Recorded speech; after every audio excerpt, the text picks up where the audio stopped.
Ideal del yo y yo ideal. Leclerc, quien ha trabajado para nosotros el difícil texto de introducción al narcisismo, seguirá aportándonos hoy sus reflexiones e interrogantes. Vuelve usted a la segunda parte e intenta hacer muchas citas. Dr. Leclerc. Es este un texto que no puede resumirse. Habrá que citarlo casi íntegramente. La primera parte plantea la distinción fundamental de la libido con argumentos en base a lo que usted construyó sus consideraciones acerca del plasma germinal. En la segunda parte, Freud nos dice que el estudio de las demencias precoces, lo que él llama el grupo de las parafrenias, sigue siendo ciertamente el mejor acceso para el estudio de la psicología del yo, pero no seguirá examinándolas. Freud nos muestra otras vías capaces de conducir a reflexiones sobre la psicología del yo. Parte de la influencia de las enfermedades orgánicas sobre la distribución libidinal, que puede considerarse como una excelente introducción a la medicina psicosomática. Se refiere a una conversación que tuvo con Ferenczi al respecto y parte de la comprobación que en el curso de una enfermedad, de un sufrimiento, el enfermo retrae sus cargas libidinales sobre su yo para liberarlas de nuevo tras su curación. Freud piensa que esta es una consideración trivial, pero que, sin embargo, exige ser examinada, durante la fase en que retira su carga libidinal de los objetos. La libido y el interés del yo se confunden nuevamente, tienen de nuevo el mismo destino, y es imposible distinguirlos. ¿Conoce usted a Wilhelm Busch? Es un humorista en el que usted debiera inspirarse. Hay una creación suya inolvidable que se llama Baldwin Bajlan, el poeta trabado. El dolor de muelas que sufre interrumpe todos sus ensueños idealistas y platonizantes, así como su inspiración amorosa. Por ese dolor olvida las cotizaciones de la bolsa, los impuestos, la tabla de multiplicar, etc. Todas las formas habituales del ser pierden súbitamente su atractivo, están anuladas, y ahora, en el pequeño agujero, la muela habita. El mundo simbólico de las cotizaciones de la bolsa y de la tabla de multiplicar se halla enteramente cargado en el dolor. Dr. Leclerc. Freud pasa luego a otro punto, el estado de reposo, en el cual también hay una retirada narcisística de las posiciones libidinales. Vuelve luego a la hipocondría, a sus diferencias y puntos en común con la enfermedad orgánica. Llega a la noción de que la diferencia entre ambas, que quizá no tenga ninguna importancia, es la existencia de una lesión orgánica. El estudio de la hipocondría le permite sobre todo precisar que en el hipocondríaco también se producen, sin duda, cambios orgánicos del orden de las perturbaciones vasomotoras, perturbaciones circulatorias, y postula una similitud entre la excitación de una zona cualquiera del cuerpo y la excitación sexual. Introduce la noción de erogeneidad, de zonas erógenas que pueden, dice Freud, reemplazar lo genital y comportarse como él, es decir, ser la sede de manifestaciones y descargas. Nos dice que todo cambio de este tipo de erogeneidad en un órgano podría ser paralelo a un cambio de carga libidinal en el yo, lo que vuelve a plantear el problema psicosomático. De todos modos, luego del análisis de la erogeneidad y de las posibilidades de erogenización de cualquier parte del cuerpo, arriba la suposición de que la hipocondría podría clasificarse dentro de las neurosis que dependen de la libido del yo, mientras que las demás neurosis actuales dependerían de la libido objetal. Tuve la impresión que este pasaje, que en el conjunto de la segunda parte forma una especie de párrafo, es menos importante que el segundo párrafo de la segunda parte, en el cual Freud define los dos tipos de elección objetal. El comentario esencial de Freud es que resulta casi indiferente que una elaboración de la libido. Saben lo difícil que es traducir Veraireitum, y elaboración no es totalmente adecuado. Se produzca sobre objetos reales u objetos imaginarios. La diferencia solo aparece más tarde, cuando la orientación de la libido se efectúa sobre objetos irreales. Esto conduce a Staun a embalsar la libido, lo cual nos introduce el carácter imaginario del ego, puesto que se trata de su libido. o manoní. Esa palabra alemana debe significar construcción de un dique. Parece tener sentido dinámico y significa a la vez elevación del nivel y por consiguiente una energía cada vez mayor de la libido, lo que el inglés expresa bien con el damming up incluso. Freud cita al pasar 4 versos de Enrique Heine en los Schöpfungslieder, recopilados generalmente con los Lieder. Es un curioso grupito de 7 poemas, a través de cuya ironía y humor aparecen muchas cosas que conciernen a la psicología de la Bildung. Freud se plantea el problema de saber por qué el hombre sale del narcisismo, por qué el hombre está insatisfecho. En ese momento verdaderamente crucial de su demostración científica, Freud nos ofrece los versos de Heine. Es Dios quien habla, y dice: la enfermedad es el fundamento último del conjunto del empuje creador. Creando me he curado. Dr. Leclerc. Es decir, que ese trabajo interior para el cual son equivalentes los objetos reales y los objetos imaginarios. Freud no dice que son equivalentes. Dice que en el punto en que estamos de la formación del mundo exterior, es indiferente considerar si es real o imaginario. La diferencia solo aparece después, en el momento en que el embalse produce sus efectos. Dr. Leclerc. Llego pues al segundo subcapítulo de la segunda parte, donde Freud nos dice que otro punto importante en el estudio del narcisismo es el análisis de la diferencia de las modalidades de la vida amorosa en el hombre y en la mujer. Freud llega a distinguir 2 tipos de elección, que podemos traducir como anaclítica y narcisística, y estudia su génesis. Escribe esta frase: el individuo tiene 2 objetos sexuales primitivos, él mismo y la mujer que se ocupa de él. Podremos partir de aquí. Él mismo, o sea, su imagen, está bien claro. Dr. Leclerc. Más adelante, Freud detalla la génesis, la forma misma de esta elección. Comprueba que las primeras satisfacciones sexuales autoeróticas cumplen una función en la conservación de sí.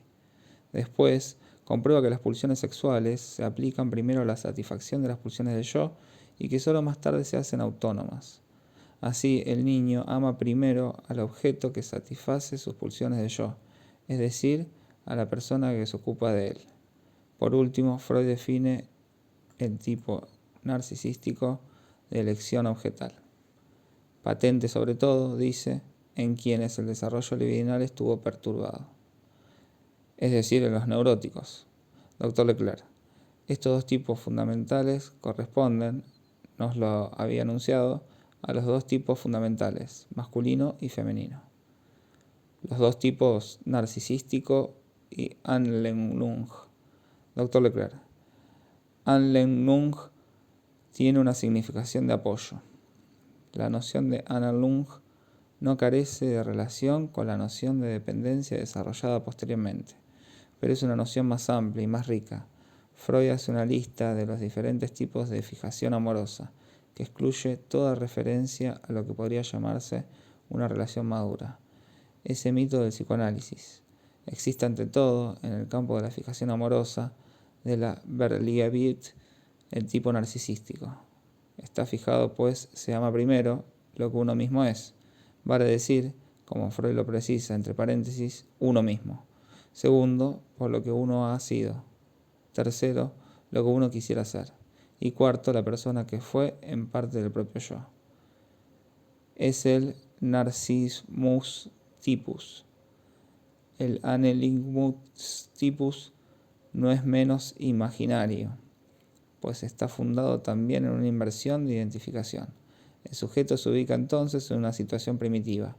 Ama a la mujer que alimenta y al hombre que protege. Dr. Leclerc. Aquí Freud anticipa cierto número de consideraciones que valen como pruebas indirectas a favor de la concepción del narcisismo primario del niño, y que localiza esencialmente, es curioso decirlo, en la manera como los padres ven a su hijo. Se trata aquí de la seducción que ejerce el narcisismo. Freud señala lo fascinante y satisfactorio que es, para todo ser humano, la aprehensión de un ser que presenta las características de ese mundo clausurado, cerrado sobre sí mismo, satisfecho, pleno, que representa el tipo narcisístico. La compara con la seducción soberana que ejerce un bello animal. Dr. Leclerc dice, Su Majestad el niño. El niño es lo que sus padres lo hacen en la medida en que lo proyectan al ideal. Freud precisa que dejará de lado los trastornos del narcisismo primario del niño, aunque sea este un tema muy importante, pues se vincula con el complejo de castración. Aprovecha para ubicar más correctamente la noción de protesta viril de Adler, colocándola en su justo lugar, que no es reducido, sin embargo. Dr. Leclerc. Sí, que es muy importante, pero que Freud vincula los trastornos del narcisismo primario originario. Llegamos a esta importante pregunta. ¿En qué se convierte la libido del yo en el adulto normal? ¿Debemos admitir que está confundida en su totalidad con las cargas objetales? Freud rechaza esta hipótesis y recuerda que la represión existe, en suma, con una función normalizante. Hemos dicho que la represión, dice, y esto es lo esencial de su demostración, parte del yo, con sus exigencias éticas y culturales. Las mismas impresiones, los mismos acontecimientos que le sucedieron a un individuo, los mismos impulsos que una persona deja surgir en ella o que por lo menos elabora de manera consciente, serán rechazados con indignación por otra persona, o incluso ahogados antes de volverse conscientes. Hay aquí una diferencia de comportamiento, según los individuos, las personas. Freud intenta formular así esta diferencia. Podemos decir que uno de los sujetos ha construido en sí un ideal, con el cual compara su yo actual, mientras que el otro carece de semejante ideal. La formación de un ideal sería, por parte del yo, la condición de la represión. A este yo ideal se consagra el amor ególatra, de que en la niñez era objeto el yo verdadero. Y prosigue, no es el yo verdadero, es el yo real. Das wirklich Ich. Prosigue el texto. El narcisismo aparece desplazado sobre este nuevo yo ideal adornado, como el infantil, como todas las perfecciones. Como siempre en el terreno de la libido, el hombre se demuestra aquí, una vez más, incapaz de renunciar a una satisfacción ya gozada alguna vez. Freud emplea aquí por primera vez el término yo ideal en la frase. A este yo ideal se consagra el amor ególatra de que en la niñez era objeto el yo verdadero. Pero enseguida dice, no quiere renunciar a la perfección de su niñez. Intenta conquistarla de nuevo bajo la nueva forma de su ideal del yo. Figuran pues aquí las dos expresiones, yo ideal e ideal del yo.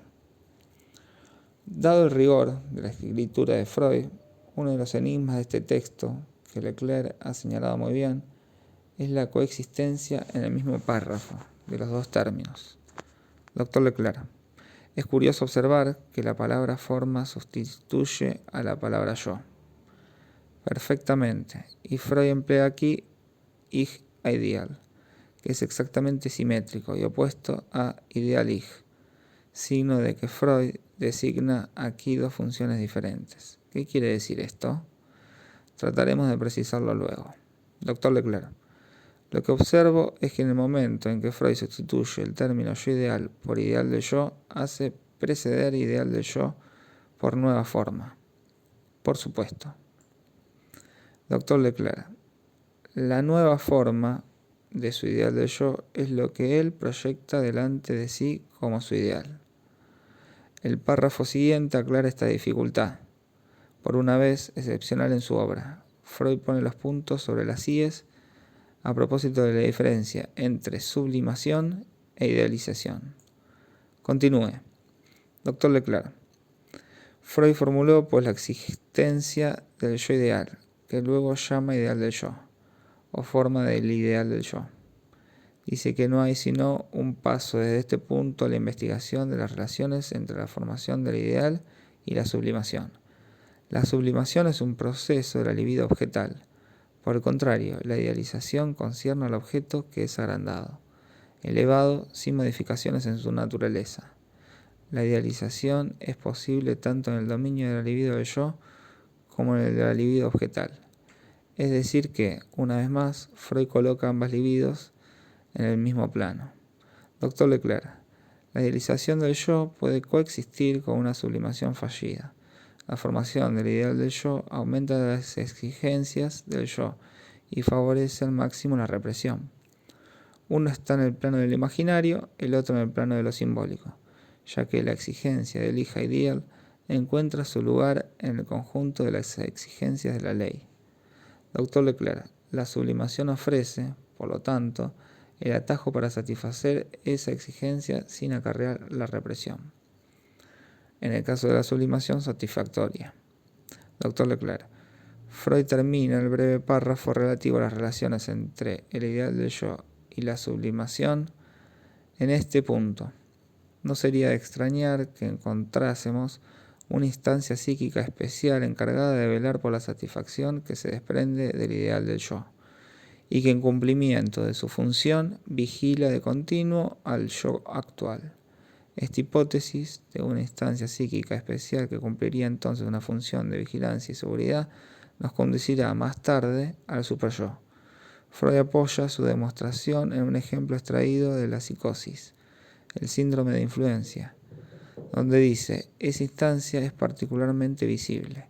Antes de hablar de síndrome de influencia, aclara que si una instancia tal existe, no podemos descubrirla, sino suponerla como tal. Me parece muy importante que, en esta primera forma de introducir el superyo, Freud diga que esta instancia no existe, que no se la descubrirá, que solo puede suponérsela. Añade que lo que llamamos nuestra conciencia cumple esta función, tiene esta característica. Los enfermos de este tipo se quejan de estar vigilados, de oír voces, de que se conoce su pensamiento, de que se los observa. Tienen razón, dice Freud. Esta queja está perfectamente justificada y corresponde a la verdad. En todos nosotros y dentro de la vida normal existe realmente tal poder, que observa, advierte y critica todas nuestras intenciones. Encontramos después, no es ese exactamente el sentido. Freud dice que si una instancia tal existe, no es posible que sea algo que aún no hayamos descubierto. Los ejemplos que elige muestran que la identifica con la censura. Vuelve a encontrar esta instancia en el delirio de influencia, donde se confunde con el que ordena los actos del sujeto. La reconoce luego en lo que se define como el fenómeno funcional de Silberberg. Según Silberberg, la percepción interna por parte del sujeto de sus propios estados, de sus mecanismos mentales en tantas funciones, en el momento en que se desliza en el sueño, jugaría un rol formador. El sueño daría de esa percepción una transposición simbólica. Entiéndase aquí simbólico simplemente en el sentido de representado por imágenes. Veríamos aquí una forma espontánea del desdoblamiento del sujeto. Freud siempre conservó ante esta concepción de Silberberg una actitud ambigua, diciendo a la vez que este fenómeno es muy importante y que no obstante es secundario respecto a la manifestación del deseo en el sueño. Quizá esto se deba al hecho, dice en alguna parte, de que su propia naturaleza es tal que este fenómeno no tiene, en sus propios sueños, la importancia que puede tener en los de otra persona. Esta vigilancia del yo que Freud destaca, perpetuamente presente en el sueño, es el guardián del dormir, situado como al margen de la actividad del sueño, y muy a menudo listo, también él, a comentarla. Esta participación residual del yo es, como todas las instancias que Freud presenta aquí con el título de censura, una instancia que habla, es decir, una instancia simbólica. Dr. Leclerc. Hay luego algo así como una tentativa de síntesis en la que se aborda la discusión del sentimiento de sí en el individuo normal y en el neurótico. El sentimiento de sí tiene tres orígenes: la satisfacción narcisista primaria, el criterio de éxito, es decir, la satisfacción del deseo de omnipotencia, y la gratificación recibida de los objetos de amor. Estas son las tres raíces que Freud parece retener del sentimiento de sí. Creo que no es necesario aquí abordar en detalle su discusión. Preferiría volver a la primera de las observaciones complementarias. Esta me parece extremadamente importante. El desarrollo del yo consiste en un alejamiento del narcisismo primario y crea una intensa tendencia a reconquistarlo. Este alejamiento sucede mediante el desplazamiento de la libido sobre un ideal del yo, impuesto desde el exterior, y la satisfacción es proporcionada por el cumplimiento de este ideal. El yo pasa pues por una especie de alejamiento, de término medio, que es el ideal, y vuelve después a su posición primitiva. Se trata de un movimiento que, me parece, es la imagen misma del desarrollo. O Manoní, la estructuración. Sí, la estructuración es muy acertado. Doctor Leclerc, sería preciso aclarar este desplazamiento de la libido sobre un ideal, porque una de dos, o el desplazamiento de la libido se efectúa una vez más sobre una imagen del yo, es decir, sobre la forma del yo, a la que se llama ideal, porque no es semejante a la que está actualmente allí, o aquella que allí ha estado. O bien se llama ideal del yo a algo que está más allá de la forma del yo, que es propiamente un ideal, y que se acerca más a la idea, a la forma. De acuerdo. Doctor Leclerc, en este sentido se advierte, me parece, toda la riqueza de la frase, pero también cierta ambigüedad, en la medida en que, si se habla de estructuración, es porque se considera el ideal del yo como forma del ideal del yo. Pero esto no está precisado en el texto. Señor Hippolyte, ¿podría usted volver a leer la frase de Freud? Doctor Leclerc, el desarrollo del yo consiste en un alejamiento del narcisismo primario y crea una intensa tendencia a conquistarlo de nuevo. Señor Hippolyte, alejamiento es Entfernung. Sí, es Entfernung. Exactamente. Señor Hippolyte, ¿pero acaso hay que entender esto como engendramiento del ideal del yo? Doctor Leclerc, no, del ideal del yo Freud habla antes. El alejamiento se efectúa por un desplazamiento de la libido sobre un ideal del yo impuesto desde el exterior. La satisfacción surge de la realización de ese ideal, evidentemente en la medida en que hay realización de ese ideal. Señor Hippolyte, irrealizable, porque a fin de cuentas es el origen de la trascendencia, destructora y atrayente.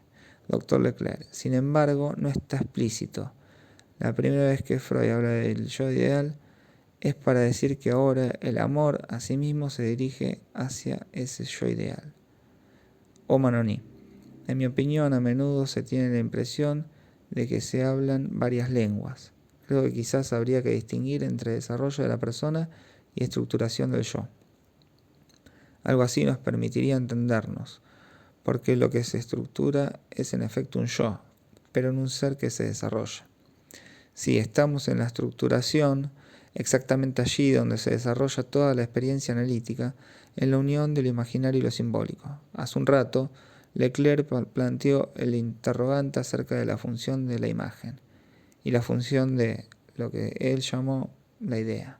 Sabemos bien que la idea nunca vive sola, vive con todas las otras ideas. Ya nos lo enseñó Platón. Para esclarecer un poco todo esto, empecemos a hacer funcionar el aparatito que les muestro desde hace varias sesiones. Partamos del animal. Un animal también ideal, es decir, logrado. El animal no logrado es aquel que hemos podido capturar. Ese animal ideal nos ofrece una visión de completitud, de realización, porque supone el ajuste perfecto, incluso la identidad del inner wealth y el unwealth. Allí reside la seducción de esa forma viva, que despliega armoniosamente su apariencia. ¿Qué nos muestra al respecto el desarrollo del funcionamiento instintual? La extrema importancia de la imagen. ¿Qué es lo que funciona en la puesta en marcha del comportamiento complementario del picón macho y del picón hembra? Algunas gestalten. Simplifiquemos y consideremos este funcionamiento solo en un momento determinado. El sujeto animal, macho o hembra, está como captado por una gestalt. El sujeto se identifica literalmente al estímulo desencadenante.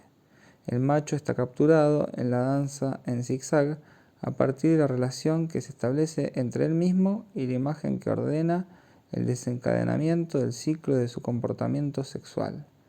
La hembra también está capturada en esa danza recíproca. No se trata solamente de la manifestación exterior de algo que siempre tiene un carácter de danza, de gravitación de dos cuerpos.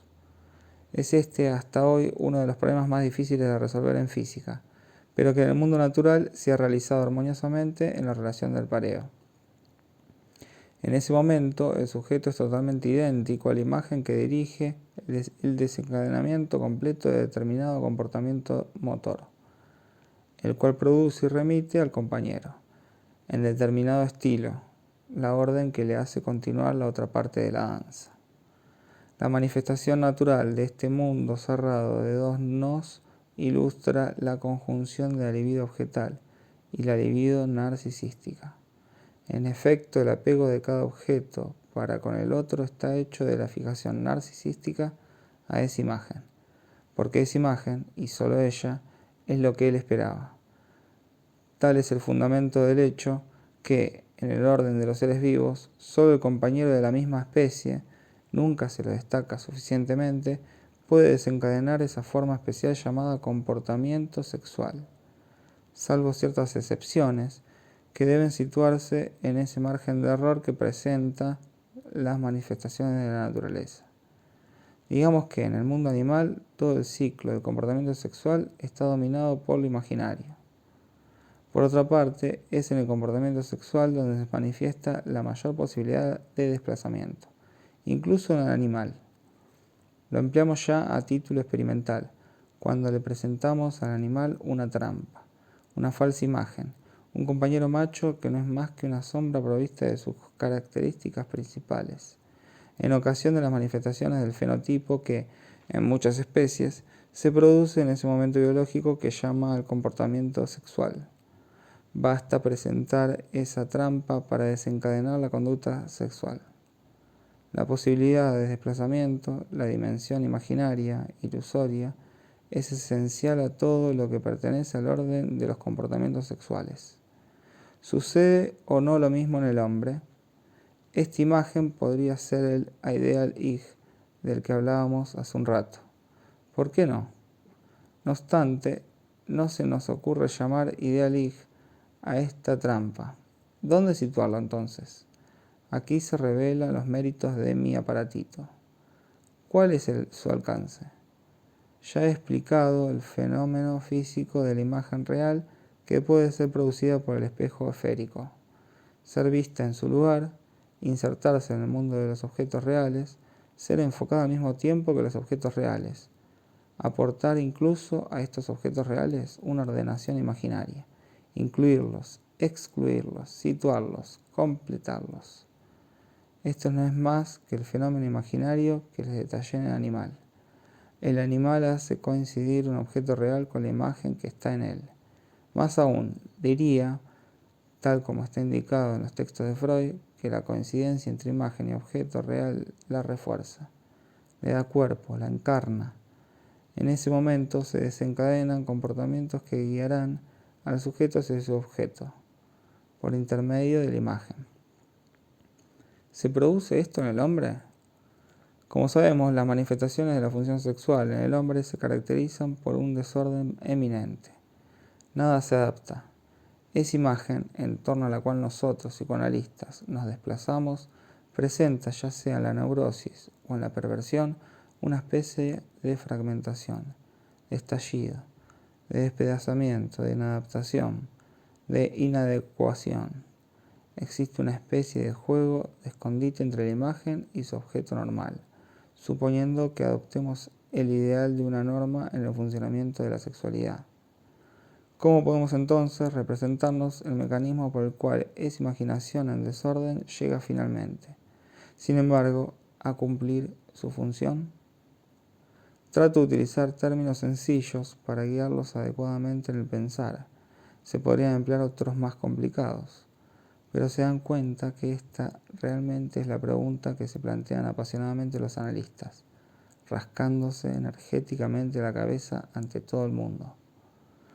Tomen cualquier artículo, por ejemplo, el último que les leí, de nuestro querido Michel Balint, cuya próxima visita y llegada a nuestra sociedad les anuncio. Plantea la cuestión de saber qué es el fin del tratamiento. En la última sesión de nuestro ciclo de este trimestre, quisiera, tal vez no lo haré, no sé, dependerá de mi inspiración, quisiera hablarles de la terminación del análisis.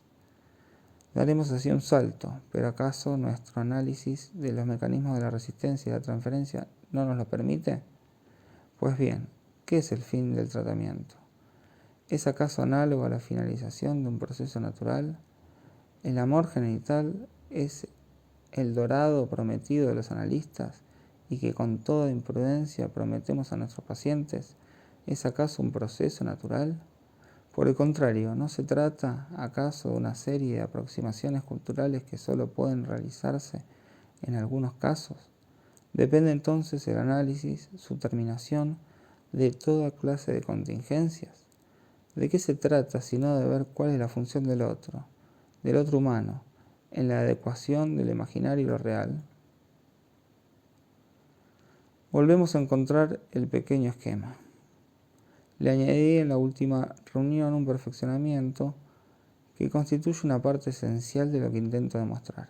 La imagen real solo puede verse de manera consistente en determinado campo del espacio real del aparato.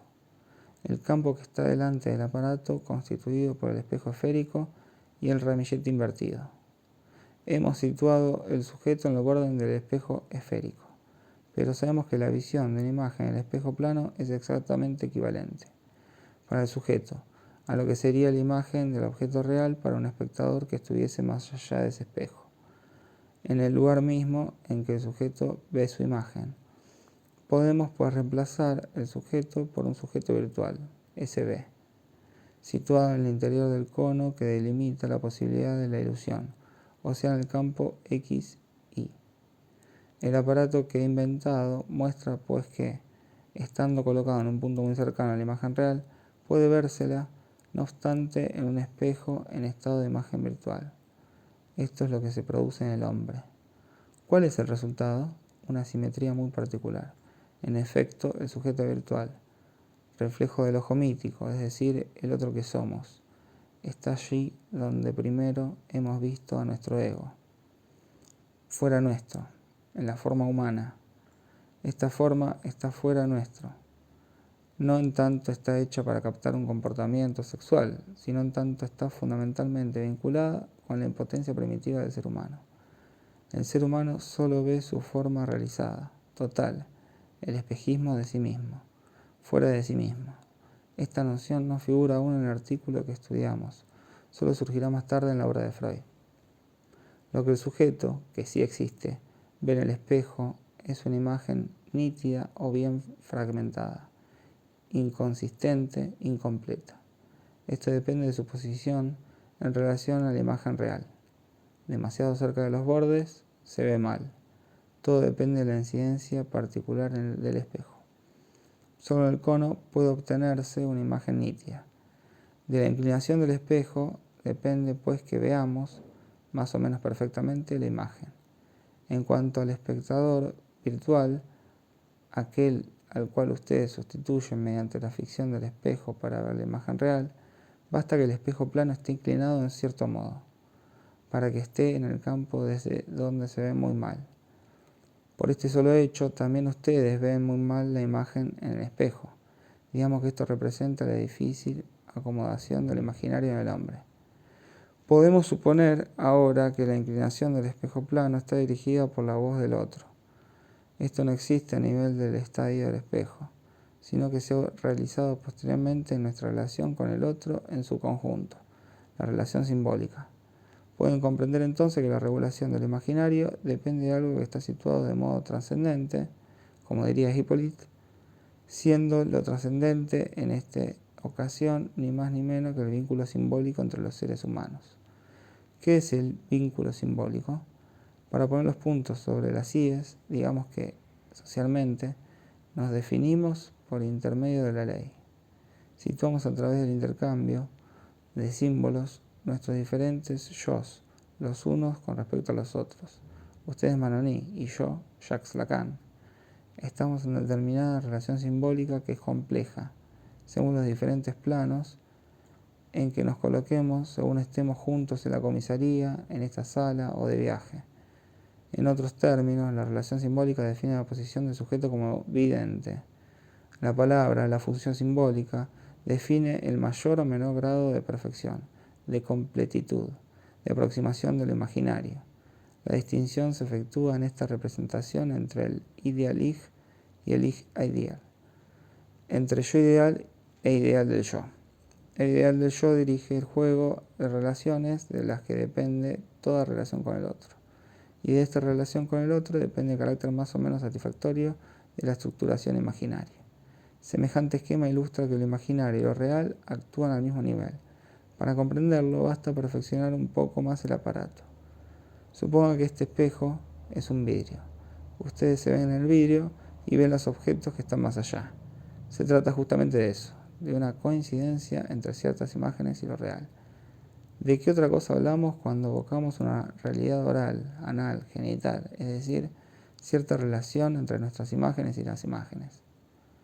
Hablamos justamente de las imágenes del cuerpo humano y de la humanización del mundo, su percepción en función de imágenes ligadas a la estructuración del cuerpo. Los objetos reales se pasan por intermedio del espejo y a través de él.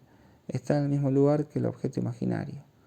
Lo propio de la imagen es la carga por la libido. Se llama carga libidinal aquello por lo cual un objeto deviene deseable, es decir, aquello por lo cual se confunde con esa imagen que llevamos en nosotros, de diversos modos y en forma más o menos estructurada. Este esquema permite pues la representación de la diferencia, que Freud siempre establece cuidadosamente, y que a menudo resulta enigmática para los lectores, entre regresión tópica y regresión genética, arcaica, la regresión en la historia como también se nos enseña a denominarla. Según la inclinación del espejo, la imagen en el espejo esférico se obtiene en forma más o menos bien lograda, en el centro o en los bordes. Incluso puede concebirse que se la pueda modificar. ¿Cómo se transforma finalmente la boca originaria en falo? Quizá resultaría más fácil comprenderlo construyendo con este fin un divertido pequeño modelo de física. Esto representa que, en el hombre, no puede establecerse ninguna regulación imaginaria, verdaderamente eficaz y completa, si no es mediante la intervención de otra dimensión. Esto es lo que busca, al menos míticamente, el análisis. ¿Cuál es mi deseo? ¿Cuál es mi posición en la estructuración imaginaria? Esta posición solo puede concebirse en la medida en que haya un guía que esté más allá de lo imaginario, a nivel del plano simbólico, del intercambio legal, que solo puede encarnarse a través del intercambio verbal entre los seres humanos. Ese guía que dirige al sujeto es el ideal del yo. La distinción es absolutamente esencial y nos permite concebir lo que ocurre en el análisis en el plano imaginario, y que se llama transferencia. Para captarla, este es el mérito del texto de Freud. Hay que comprender qué es la Verliebigkeit, el amor. El amor es un fenómeno que ocurre a nivel de lo imaginario y que provoca una verdadera subducción de lo simbólico, algo así como una anulación, una perturbación de la función del ideal del yo. El amor vuelve a abrir las puertas, como escribe Freud, sin ambajes, a la perfección. El Ich-Ideal, el ideal del yo, es el otro en tanto hablante. El otro en tanto tiene conmigo una relación simbólica, sublimada, que en nuestro manejo dinámico es a la vez semejante y diferente a la libido imaginaria. El intercambio simbólico es lo que vincula entre sí a los seres humanos, o sea, la palabra, y en tanto tal permite identificar al sujeto. No hay aquí metáfora, el símbolo da a luz seres inteligentes, como dice Hegel. El Ich-Ideal, en tanto hablante, puede llegar a situarse en el mundo de los objetos a nivel del Ideal-Ich, o sea, en el nivel donde puede producirse esa captación narcisística con que Freud nos machaca los oídos a lo largo de este texto. Observen que en el momento en que se produce esta confusión no hay ya ninguna regulación posible del aparato. Dicho de otro modo, cuando se está enamorado, se está loco, como lo expresa el lenguaje popular. Quisiera ilustrar aquí la psicología del flechazo. Recuerden a Werder cuando ve por primera vez a Lotte cuidando un niño. Es una imagen perfectamente satisfactoria del Anlehnungstypus en el plano anaclítico. Esta coincidencia del objeto con la imagen fundamental para el héroe de Goethe. desencadena su apego mortal. Habrá que elucidar la próxima vez por qué ese apego es fundamentalmente mortal. Esto es el amor. En el amor se ama al propio yo realizado a nivel imaginario. Nos matamos intentando resolver este problema. ¿Cómo puede producirse la transferencia en los neuróticos, tan trabados en el plano del amor? La producción de la transferencia tiene un carácter absolutamente universal, verdaderamente automático, mientras que las exigencias del amor, por contrario, son, como todos lo saben, tan específicas. No todos los días encontramos lo que está hecho de tal modo que pueda brindarnos justo la imagen de nuestro deseo. ¿Cómo es posible entonces que en la relación analítica, la transferencia, de igual naturaleza que el amor, Freud produzca lo que dice en el texto que di a examinar a Granoff, se produzca incluso antes, puede decirse, que el análisis haya comenzado? Ciertamente, quizá no sea del todo igual, antes y durante el análisis. El tiempo pasa y no quiero retenerlos más allá de los 2:15. Retomaré las cosas en este punto, cómo la función de la transferencia desencadena casi automáticamente en la relación analizado-analista e incluso antes del que ella haya comenzado con la presencia y la función del análisis, nos permite hacer intervenir la función imaginaria del ideal Ich.